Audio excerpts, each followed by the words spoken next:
Hi, I'm Michael Weatherly. And I'm Cote de Pablo. And today we're doing a deep dive on Season 3, Episode 2, Kill Ari, Part 2. And our special guest is Rudolph Martin here on Off Duty. Welcome to Off Duty, an NCIS rewatch podcast.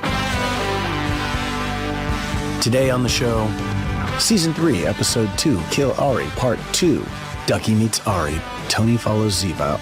Ari secretly betrays Israel and Mossad. Ziva passes cash and a fake passport to Ari. Gibbs and Jen seek Ari but miss him. Ari finds Gibbs and Ziva finds them. The gang attend Kate's funeral in Indiana.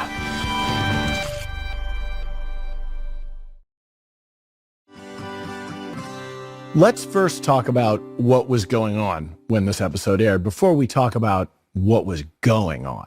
Yes. I can tell you what was going on. The day this episode aired, I had an extremely satisfying breakfast and went and exercised briefly before I went to work.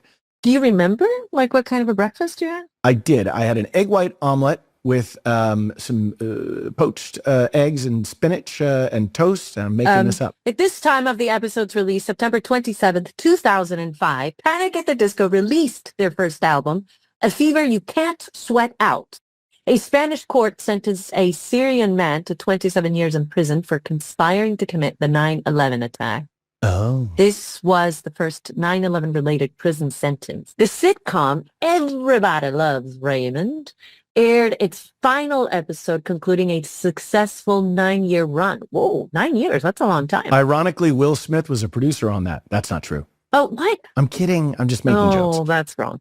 The vampire novel Twilight was first published. That was 2005. That's crazy because I really loved, I was kind of obsessed at the beginning with those movies. Michael, do you want to tell us about the synopsis for this week's episode for Kill Ari Part 2?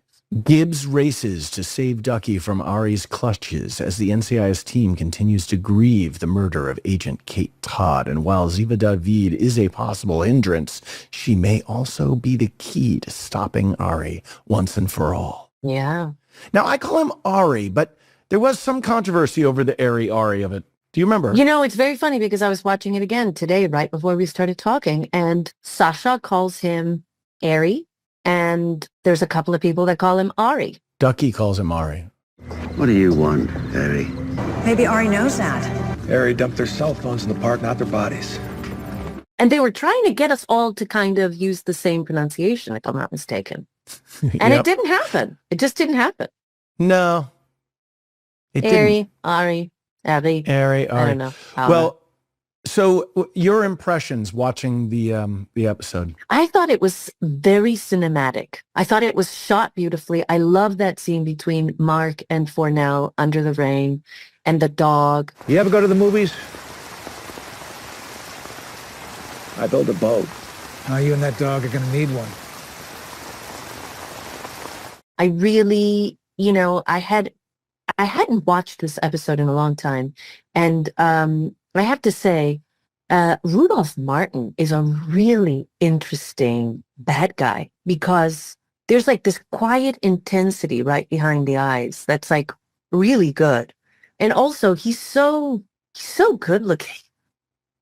Okay, take it easy. No, I mean, watching it again, I was like, he's a very good looking man. But he's very good, like he's very convincing that there's not a moment that I'm like, what is this guy doing? He's just very, very good looking. Like he's very, very good looking, but I'm like, wow, there's an evil quality about him. What I'm getting from you I asked you about this episode. I'm hearing a lot of he's very good looking from you.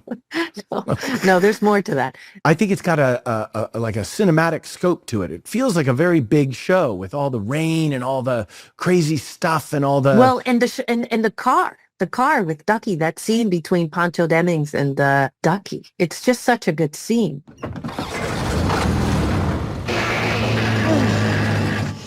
You're stripping the gears! This is too painful, Doctor. It's such a great scene. He's like, just get in my car. And he's like, the clutch, man! Yep, the clutch and the whole thing. The combination of drama and humor, and then the pathos, like that, the feels that we have for Sasha, for Caitlin Todd, And those flashbacks. Remember the flashbacks at the end? At the end, when everyone's going to the casket and sort of like having their little quiet moment. And it's very cool that they gave every character a little bit of a moment. Like it was their moment. It was their memory with Kate Todd. You're late for my funeral, Gibbs.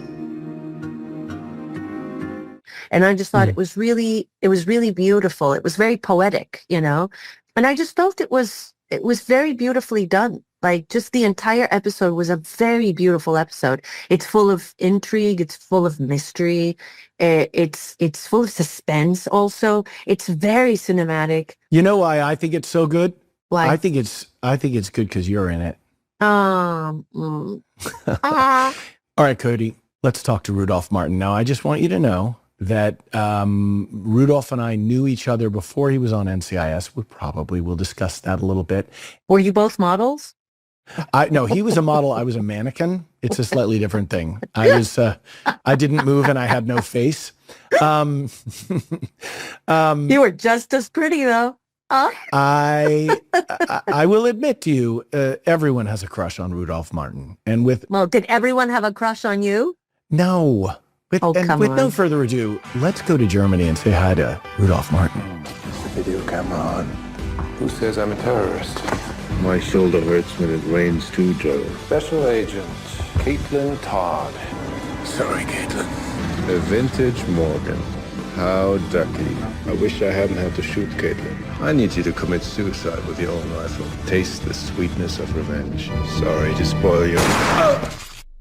Okay, Cody to Pablo. Okay, so today we have a guest, a very special one. We do. You want to tell him? Well, why don't you talk about him? Because I think you're related to him, sort of. So for all of those NCIS fans that have seen pretty much every episode, here's a guy that you will love, you will hate. His name on the show was Ari Haswari. And, well, you will love and hate Ari Haswari. You will love Rudolph Martin. Well, of course, you will love Rudolph Martin. And without further ado, this is Rudolph Martin. Let's bring that guy in. Rudolph, it's good to see you.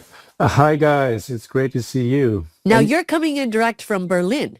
I'm currently in Berlin. I'm actually the upstairs space of my wife's Pilates studio. Oh, how cool. Good. Well, we could do a little stretching later if we feel the need.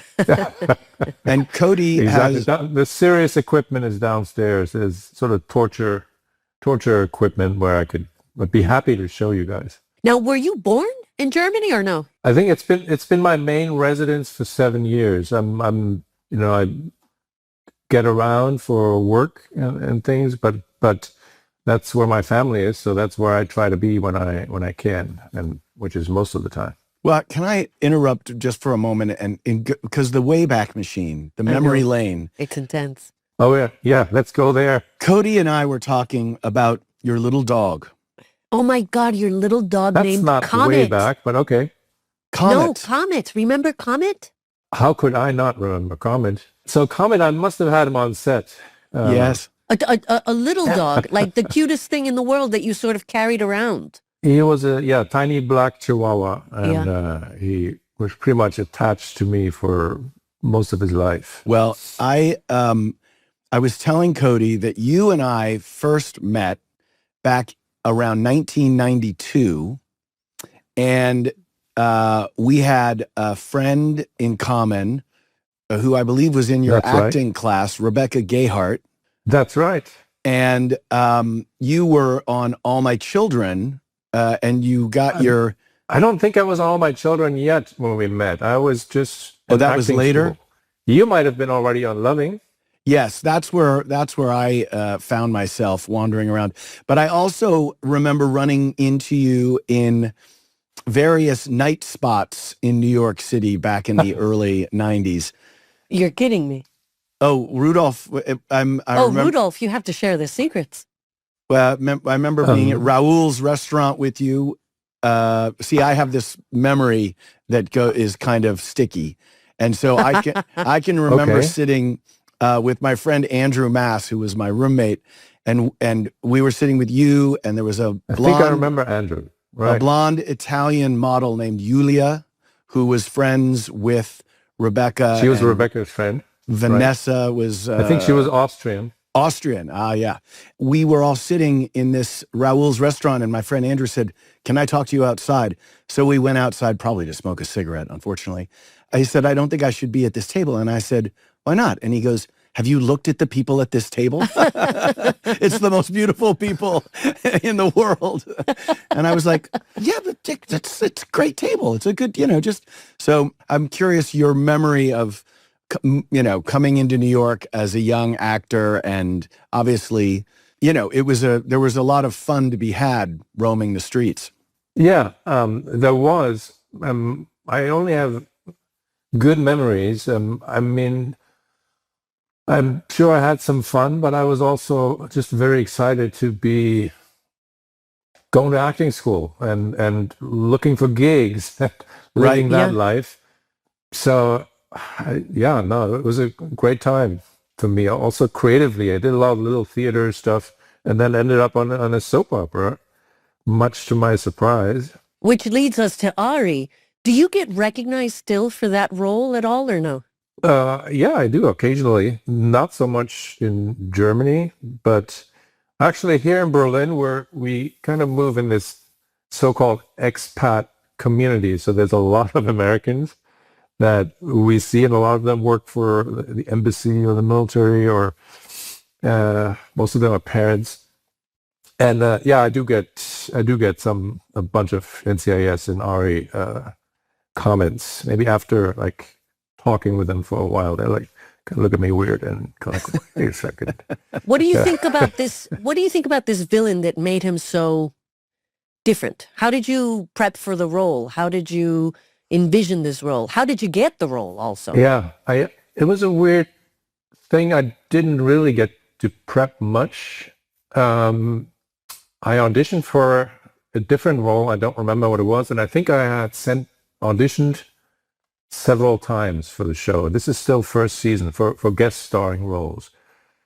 And I think the Ari role came along, and somebody just said, "Why don't you just hire them? You've just seen them 3 times."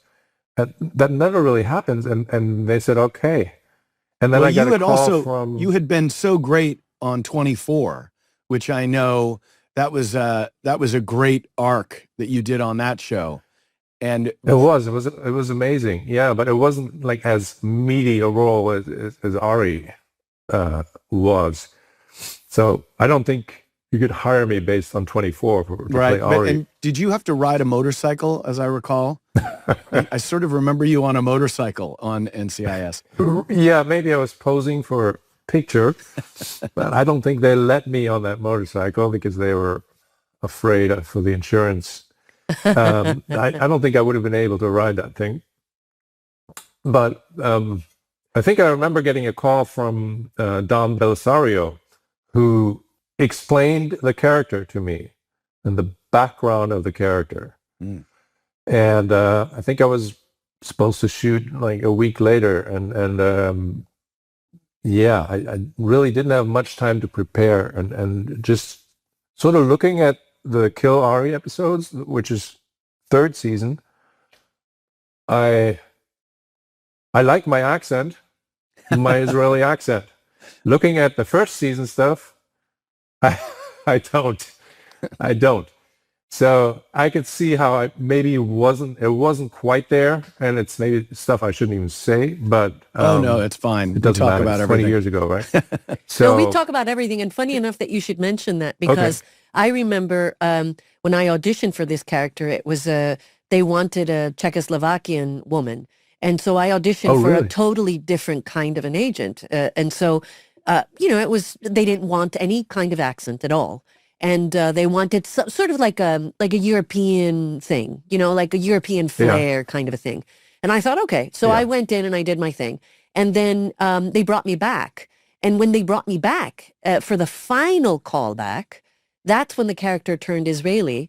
And when I started asking questions, very specific questions, as you would, when you're an actor, hey, what about the accent, and how long has she been speaking English and this and that? They said no accent. Right. They said just a couple of words, punch them, and that's just it. And I thought, well, could you give me a little bit more? Because I felt like I was like, wait, 1 second. And then they also threw a monologue at me in Hebrew, and I had to learn it in, I think, 24 or 48 hours.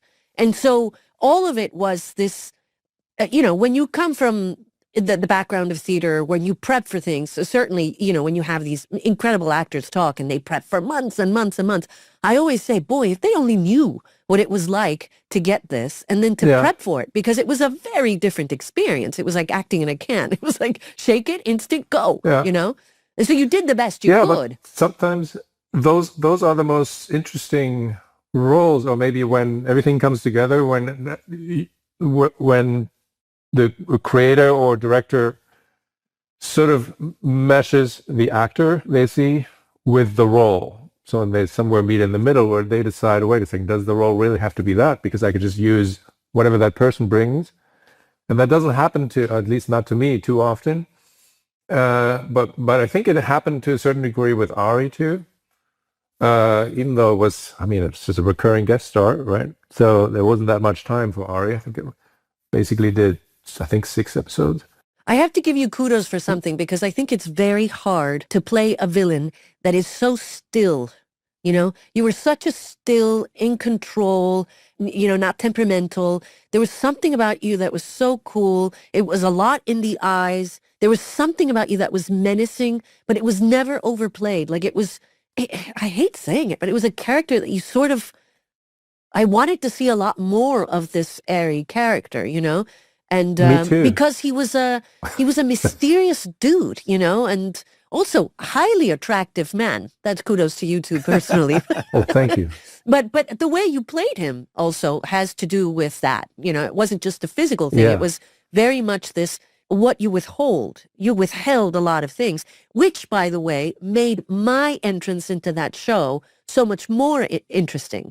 Because the whole thing about Ziva that I've always said is that her personal stuff is absolutely shut off, Right. And I had you to feed off, So I was like, okay, watch what he's doing, because we come from that same background, essentially. So in that episode, when we find out that you and I have this relationship, right? We don't know yet that we're related, right? It seems like a love relationship. Well, initially, from a viewer's point of view, from a viewer's perspective, it does. And it's funny because I was watching it the other day, and that phone call that you and I have, that I'm making from the squad room. Yeah. I get up and I have the phone call that in Hebrew, and all I kept on thinking was, let me just not butcher this, But and I remember thinking, there's a moment there in which I say to you something along the lines of, I can't lose you. I don't want to lose you, Ari. ניפגש בפריז בסוף המשימה. אני מבטיח. ארי, אני לא רוצה לאבד גם אותך. לא תיאבתי אותי. And it's at the end of the phone call. And it's a very sweet, tender moment that you actually see from her, towards you. And it's a defining sort of moment of what these people may have. And I think it if I'm not mistaken, because obviously you end up selling a huge lie, and it ends up being like this moment where she catches you on something, and that's when she kills you. But I think there needs to be like a high stake there that I don't think she deals with until the end of season 3. But I do think there's a relationship there, and something that she does treasure. And then it's the systematic breakdown of like all of her relationships, sort of the family thing. Like you see it break down. You see it break down from the inside. And so it's funny that we have this privilege of talking to you, because you are so much a part of the story. You have no idea. I mean, you were the beginning of this entire thing. Yeah. Well, thank you. First of all, thank you for the compliment.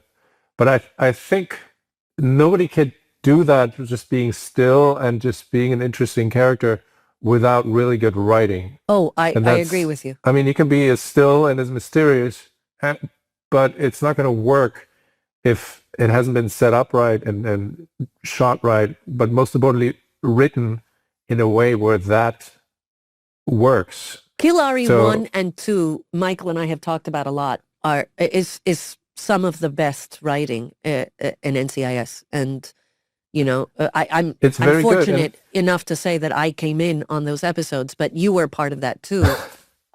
So we were very fortunate to get these really kind of meaty, character-driven shows. You look surprised. I expected to be shot. Doctor, please. I would never harm a fellow physician. Yeah. I do remember being incredibly tired when shooting those scenes in the car with, by the way, working with David McCallum, yeah. McCallum was such a privilege and a joy. And so... I mean, those scenes in the Morgan, those scenes when he's like, he parks the Morgan and then he walks over to you and, you give him this little bit about like, you don't have to do away with your car. It's like this really kind of funny banter between you guys. It's a really great bit. No, and each character's interaction, everyone that you have the interactions with, everyone likes you. Throughout your run on and that's the show. what I'm saying. Yeah. He's like a very likable villain. Like you kind of wanted to see more and also really smart. But I think that, there's a level where I just refuse to be like unlikable to these people. And that's, again, credit to the writing because it was the only way to play it. When you explored Dracula, as you did a couple of times, when you took on that part at the age you were at the time in your career, and then you did it again in a slightly different, lighter way with Buffy the Vampire Slayer, right? Yeah. First, you played it in a more sort of traditional, you shot in Romania, right? Right. So playing the real guy who was the model for the vampire Dracula, Vlad the Impaler, Vlad Tepes. The film sort of explored why Bram Stoker chose this guy to be the model for this vampire novel. But it was really just the real life story of this guy in, I believe, 15th century Romania. Yeah, and that was like a serious prep. I thought I was doing a serious movie and it was a very daunting role and very exciting. And I did not look at any vampire movies. I just read about the time period and the history and anything I could find. And then the Buffy vampire was a totally different thing where I knew I had that guy somewhere underneath, but I just wanted to do something different. And I think I looked at some vampire films too, and I was mostly inspired by the Klaus Kinski Nosferatu. I was going to say Werner Herzog. Werner Herzog hit that pretty on the head. So I wanted to switch gears too and ask you now as a dad. So you read my mind because I was like, I don't want to know about, like work-life balance. Yes. And how you guys have kids? Yes. Yes. Yes. So I have a 28-year-old from way back in the 90s. Okay. My son August was born in 96, and then I have a 10-year-old and an 11-year-old. And Cote is new to the game. I'm new to the game, but I'm very excited. You're very excited, but it does change your set of priorities and your freedom to wander the earth and pursue your career with a certain kind of, I guess I'm going to Vancouver or Toronto or South Africa or Romania. When you're an itinerant actor, you can go anywhere. But once you have this responsibility, and I'm just curious about your experience and being in different countries and Is this part of the reason why you went to Berlin, to sort of be closer to family with the children? Yeah, or it wasn't a career move. Well, I mean, Berlin is a really cool city, but It is, and it's also I was born here and I spent my childhood here, but I had spent all of my adult life really in the States. It was basically a family move, because we thought it was a really good place for kids to grow up, my wife and I. And also, my mom lives here and she's 90 now. And I also thought I could, in this day and age, I could work anywhere. I can live one place, and I don't, you don't have to live in LA anymore. Everything's on tape anyways, like self-tape. So for what I do, which is, I do a lot of guest starring stuff, and it's fine. It's not a big obstacle. It makes it a little more difficult and challenging to get roles, but for the most part, it's okay. And so that move was definitely for the kids and for family, and but in a way also for me. But I think you're right that what shifts is really like you are not the most important thing in your life anymore. And if someone says, Rudolph, we have a new series, and it's someone you've worked with in the past, and they go, we think you're great for the lead. It shoots in Sydney, Australia, for 8 months a year, and that conversation becomes, Yeah. and you don't know if it's going to go for more than one season. So do you want to move your whole family to the other side of the world and be that disruptive? Especially, my father is going to be 92.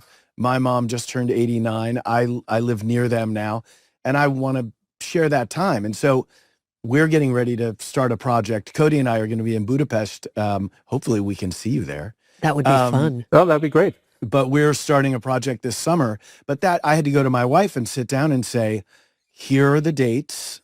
In fact, 8 years ago, I made the mistake of not having that conversation with her and just sort of accepting a job. And then... You're kidding me. Oh, no, I'm not kidding you. You just accepted a job and then you dropped the bomb? Yes. Well, because I was used to the old model of my career is the most important thing. Doesn't everyone understand that? Oops. That's not exactly going to fly with Ms. Yankovic Weatherly. It wouldn't fly with a lot of women. Yeah. And so, but I'd been on NCIS for 13 years, and I hadn't had to make a decision since 2003. I hadn't had to make a decision about my life. So I still had this, well, of course, like I have to say yes to the job, and then we figure out how to deal with it.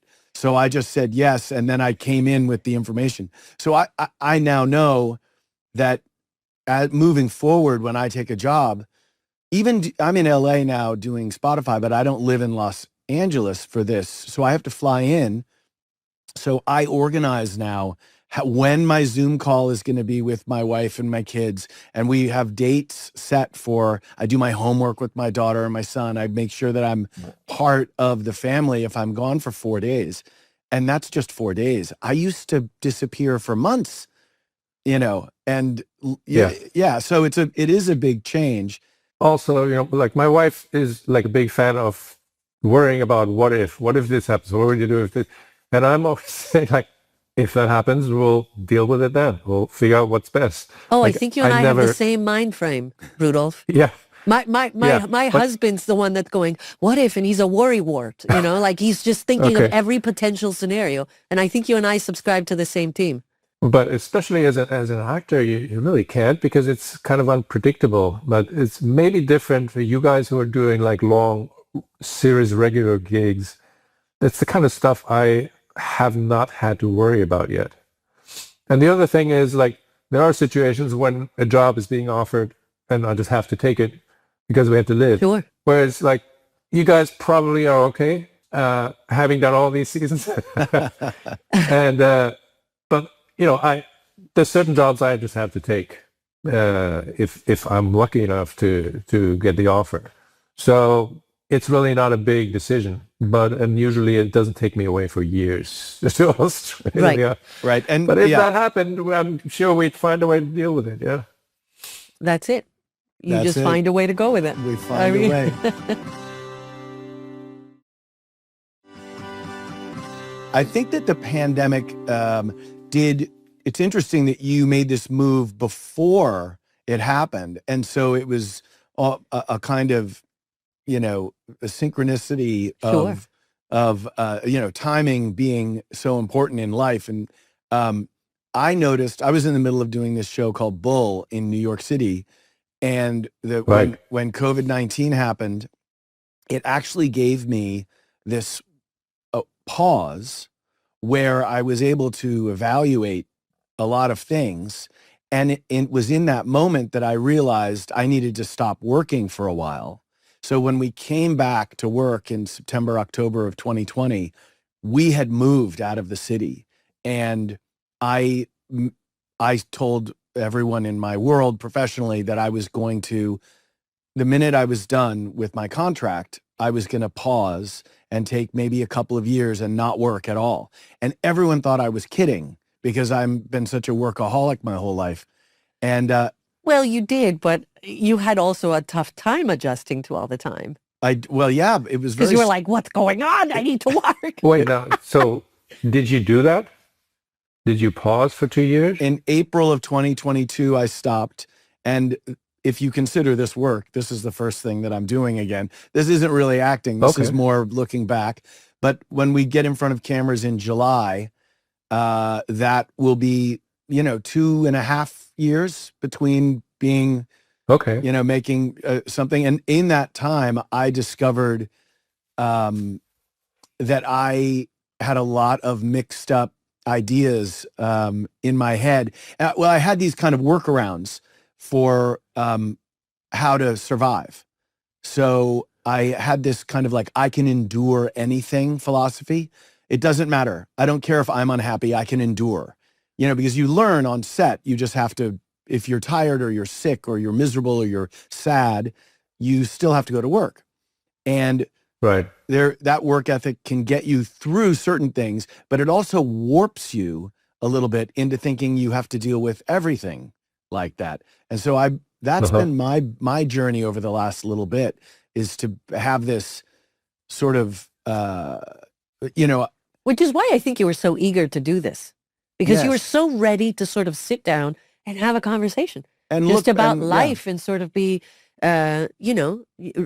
reflect on things and where sometimes that mentality that you were talking about like work, it just doesn't serve you from a human standpoint. You do have to. That's slow pretty down. amazing that you were able to do that, though. And yes, I mean, and again, at times begrudgingly. Must have been a very strong instinct to do it. Yes. Well, I had this funny thing that I removed all the furniture from my dressing room at the studios in New York, and all there was a yoga mat and a bottle of water.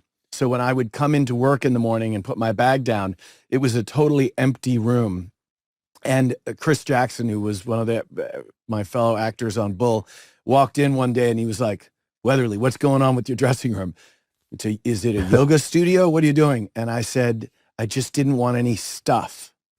And he looked at me and he went, "Uh-oh, are you having are you okay? Like, what's going on?" I think I knew I needed to stop because I think there's only so much acting, right? We draw from our lives, from our experiences, from our emotions and thoughts. But if you spend your whole life in front of the camera, you don't have any fuel, anything filling it up. And I started running out of real life. So plugging back in for the last couple of years to my kids, to my wife, to my family, and to my own history and my own past and the mistakes I've made, and kind of all that reckoning was so rich. I feel now I'm ready to plant in the soil again some new things. Well, and who knows what would have happened to you had you not done that, right? Because maybe, if all your instincts tell you to do that, maybe you were just really overworked and you had... I think I'd be 300 pounds.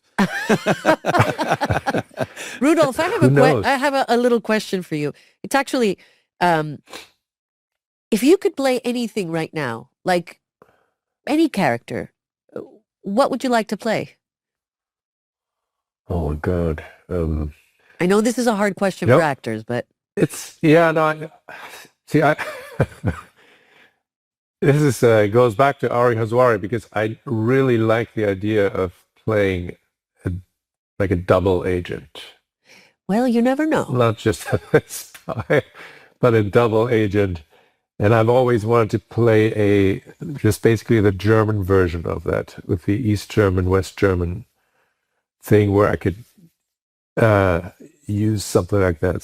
So over the years, like a couple of projects have come along where there was something like that, but I never managed to do that. But I think that's the kind of stuff that I tend to just be drawn to. Interesting. And so in 1989, when the wall was coming down, were you in Berlin at that time? No, I'd already left. I was, I think I was in Paris. Oh, wow. Did you trying have to find myself. Did I hear this correctly? You were a model for a while, right? Yeah, I was modeling.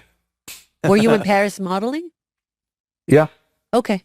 Because I remember hearing about it, but we never really talked about it. Was it a long thing for you? Was it No, it was a sporadic thing. I basically I went to Paris because there was a girl in the south of France that I really wanted to see, but I got stuck in Paris. This woman approached me and asked me if I wanted to do some like a fashion show for a designer that she worked with, but he was like somewhere hiding over there because he was like too shy to ask himself. And that turned out to be Jean-Paul Gaultier. Oh my who God. was basically at the beginning of his career. And then I ended up doing like all his shows for a bunch of years. Even when I was in New York going to acting school, they would fly me back and he did 4 shows a week. So I mainly worked for him.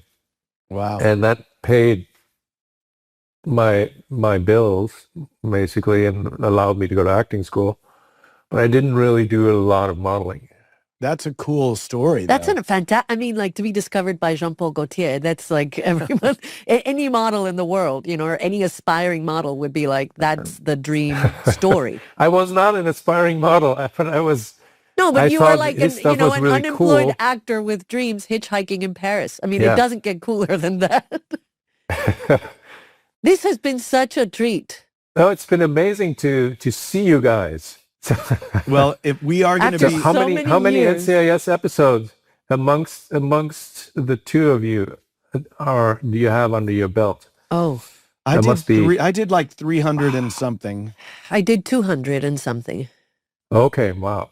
So we're but way above 500. The franchise is about to have its 1,000th episode, including NCIS LA, NCIS New Orleans, Which is NCIS Hawaii, crazy. NCIS Sydney. Yeah, it's crazy. Yeah. And it's still going, strangely.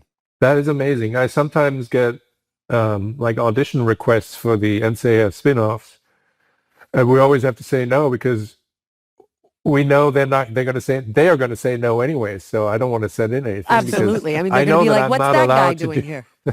Exactly. Well, unless, It makes me laugh a every beard. time. No, but a unless big beard with glasses. Yeah, but unless he's a ghost. Oh. That's what I'm thinking.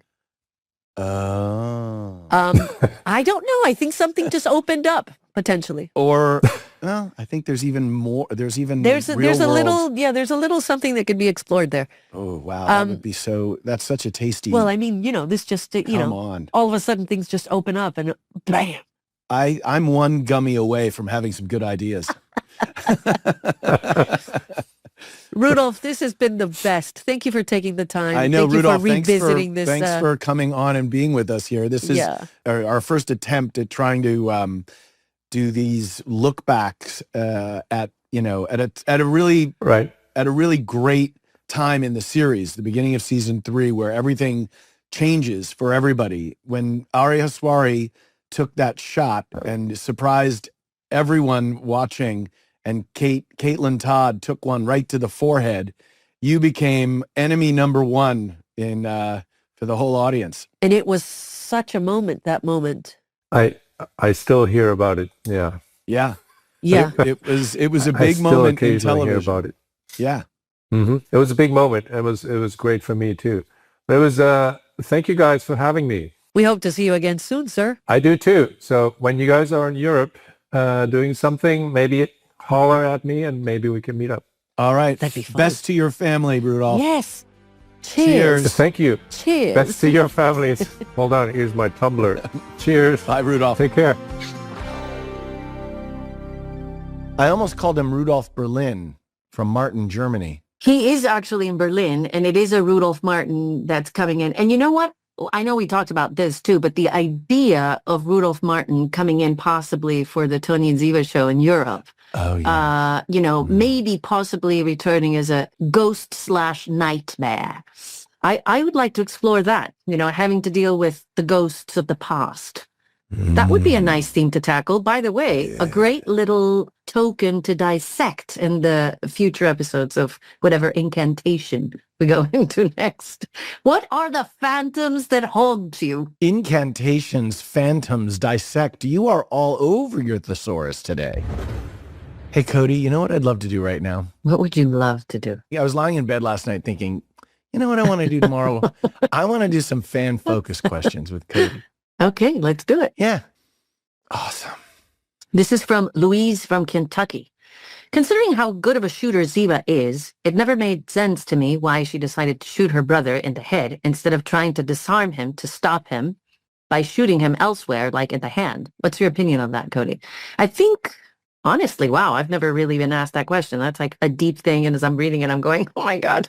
He was your brother. He was your brother. I have to say to Louise from Kentucky, you're absolutely right. I think the character could have chosen to shoot her brother in a different place. But I think by then she had done her research enough so that she had determined in her very twisted state of mind that the best way to deal with the situation was just to take it out of the realm of the living. And that's all I can say. Because I think if there was anything else that was done, and if that man, who was obviously not quite all there, mentally speaking, had been left to live, I think maybe horrible things would have happened. I think maybe that's how you justify that. What do you think? I agree with you. Do you agree with me with everything that comes out? What happens today? I just agree with you. You're starting to sound slightly like my husband. I go, what do you think about that? He goes, what? I agree with you. Now, Ben in Ohio says, Kate getting killed still haunts me, but that one aside, what NCIS plot points were the saddest/hardest for both of you? Oh, God. Yeah, I think I was very sad when Dorney blew up. I was very sad when Paula Cassidy blew up. People blow up on this show. Yeah, I mean, there was a lot of death on the show. If you're not careful, you'll just blow up. Well, I guess, it wasn't a very safe place. What about Lisa Lepura? She got shot on a bus. And, oh, wow, that would be a great person to have on this show. She was a terrific guest actor. And for a long time, what an arc. So cool. So cool. So funny. And so talented and so cool. That would be a good one. Let's put that one on the books. You got any sad moments that haunt you? Many. From the show. Let's be specific. No, what about many. Season 3? Well, season 3, God, many, but I can't quite go into them. I will bring one thing that was not so much a sad episode or a sad character thing, but I remember you and I doing a scene, and it was not in season 3. It was like, many, many years later, but you and I were shooting something, and we were having a really tough time with this one walk and talk, and it was a mouthful. And there was a really lovely, wonderful director who was like, look, I want it done this way. And I was like, okay. And I think we were being sort of pressed with external forces, like being told, hey, I want it this way. And then a director going, I want it this way. And the light, and then the wind, and all of these elements. And at one point, like I just needed to scream, because I was just so incredibly compounded by the elements and life, and I remember being like, ah!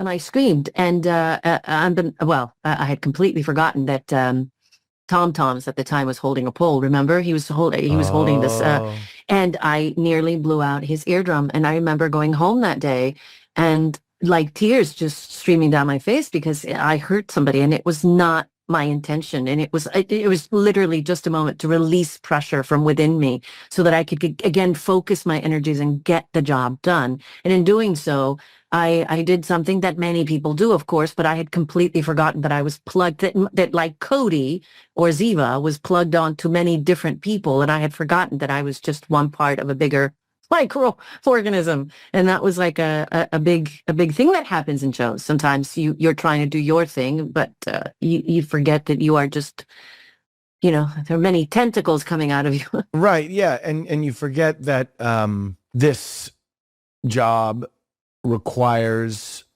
you to surrender your autonomy, physical, geographical. When you're on a set, people are just walking up and untucking your shirt from your pants and reaching up into your shirt to remove something or put a microphone between your nipples or like whatever they're doing. Like people are, and they're all doing their job and they're just being helpful and doing exactly what they're doing. But you have to stand on a piece of tape that is your color tape. Mine was green. Do you remember your color tape? Blue, I think. Was it blue or pink? I don't remember. You were really good at that. Harmon was pink. McGee was blue. I think you were red. I was red. Fiery red. You were red. But I was green on Dark Angel, NCIS, and Bull. What does that say about you? But what happens is sometimes if I'm walking down the street and there's a piece of green tape, I just go stand on it. Because I have no... You're such a nerd. I'm such a slave to the system. I had no idea. Such a slave to the system. In fact, you are so not a slave to the system, and I have many examples. Okay, the last question here. Lisa from California, question for Cote. Whose Hebrew was better, yours or Rudolph's? I've never actually heard Rudolph speak Hebrew, and I don't speak Hebrew. I can learn things phonetically, but it's not a language that I actually know. Do you say challah bread? Well, challah. I mean, in challah. And I go, challah, challah. Oh, my God. My humps. My humps. Gibbs rule of the day is what? Number 11? I think it's number 11. And for everyone listening, what is rule number 11? Gibbs number... I know it. Gibbs rule. Okay, which one? When the job is done, walk away. Okay, one question. Have you ever been able to do that? Yes. I know you enough to know that you would do a scene and then you would call me from the car and you'd be like, man, and you'd be so intense about it and you'd want to be able to revisit it in a different way. Like you had a tough time walking away sometimes from things that you felt later on where you would revisit things in your head, you'd want to do them differently. And that's one of the things that I always sort of said, I really like Michael because he kind of lives it for a while. However, are you ready? Are you ready? Yeah. However, when the job is done, when the job is done, walk away. Walk away. By the way, I dropped out of college because I thought the job is done. I did a 3-year contract on a soap opera and they offered me to re-up and I said, I think the job is done. Walk away. When it was time, I've had a few relationships that ended that way. The job is done. Walk away. Right. You might be wondering where you can watch your NCIS. And of course, you can watch it on Paramount Plus. And you can watch the new episodes of NCIS on the network, CBS. Next week on Off Duty, cue dramatic music. Cote? Well, thank you so much for that. That was a great setup. And Cote, we delve into episode 3 of season 3, Mind Games, where Gibbs has a run-in with a serial killer that he put behind bars years earlier. We also bring on a mystery guest to discuss the episode, compete in a Gibbs quiz, and answer your lovely questions. Until then, foof. Foof.